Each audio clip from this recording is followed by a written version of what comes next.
আসসালামু আলাইকুম। মুনমুনস mini kitchen চ্যানেলে আপনাদের সবাইকে স্বাগতম। আজকে আমি আপনাদের মাঝে শেয়ার করব রমজান স্পেশাল ঘরোয়া উপায় পারফেক্ট বুন্দিয়া রেসিপি। আর বাজার থেকে বুন্দিয়া কিনে খেতে হবে না, আপনারা বাসায় তৈরি করে নিতে পারবেন এই মজাদার বুন্দিয়া। আমার ভিডিওটি ভালো লাগলে একটা লাইক দিয়ে দেখা কন্টিনিউ করবেন। তাই আর দেরি না করে চলুন শুরু করা যাক আমাদের আজকের রেসিপি। এবার এখানে একটা বাটিতে আমি 2 কাপ বেসন নিয়ে নেব। একটা চালনির সাহায্যে চেলে নিলাম। এবার অল্প অল্প করে পানি দিয়ে একটা ব্যাটার তৈরি করে নেব। আমি একটা ব্যাটার তৈরি করে নিয়েছি। এবার আমি আরেকটা বাটিতে কিছুটা ব্যাটার তুলে নেব। কিছুটা রেড ফুড কালার দিয়ে দিলাম, ভালোভাবে মিশিয়ে নেব। এবার বুন্দিয়াগুলো বানিয়ে নেওয়ার পালা।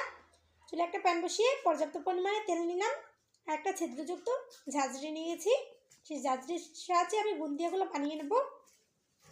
আর একটা ঝাঁঝরির সাহায্যে এভাবে একটু নেড়ে চেড়ে এগুলোকে ভেজে নিতে হবে। কিছুক্ষণ ভেজে এগুলোকে তুলে নিচ্ছি। এভাবে আমি সবগুলো বুন্দিয়া ভেজে নেব। এবার লাল ফুড কালার দেওয়া ব্যাটার দিয়ে আমি কিছু বুন্দিয়া ভেজে দেখাচ্ছি। একটু উপর দিয়ে ধরবেন, তাহলে খুব সুন্দরভাবে পড়বে। ভালোভাবে নেড়ে কিছুক্ষণ ভেজে নিয়েছি। এভাবে আমি সবগুলো ভেজে নেব। এবার আমি চিনি শিরা তৈরি করে নেব।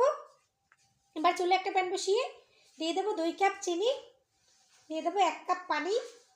এখন ভালোভাবে নেড়েচেড়ে একটা চিনির শিরা তৈরি করে নিতে হবে। এবার দিয়ে দেবো 1 টেবিল চামচ ঘি, সুন্দর একটা ফ্লেভার আসবে। দিয়ে দেবো 1 টেবিল চামচ লেবুর রস, তাহলে বুন্দিয়ার ভিতরটা নরম থাকবে, শক্ত হয়ে যাবে না, অনেকদিন পর্যন্ত সংরক্ষণ করে খাওয়া যাবে। এখন ভালোভাবে নেড়েচেড়ে কিছুক্ষণ জাল করে নিয়েছি। এবার আমি বুন্দিয়াগুলো দিয়ে দেবো। এবার বুন্দিয়াগুলো দিয়ে ভালোভাবে নেড়েচেড়ে কিছুক্ষণ জাল করে নেব।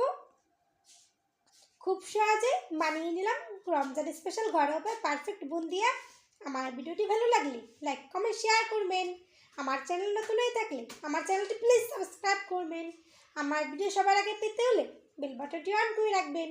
এতক্ষণ আমার সঙ্গে থাকার জন্য আপনাদের সবাইকে অসংখ্য ধন্যবাদ। আসসালামু আলাইকুম।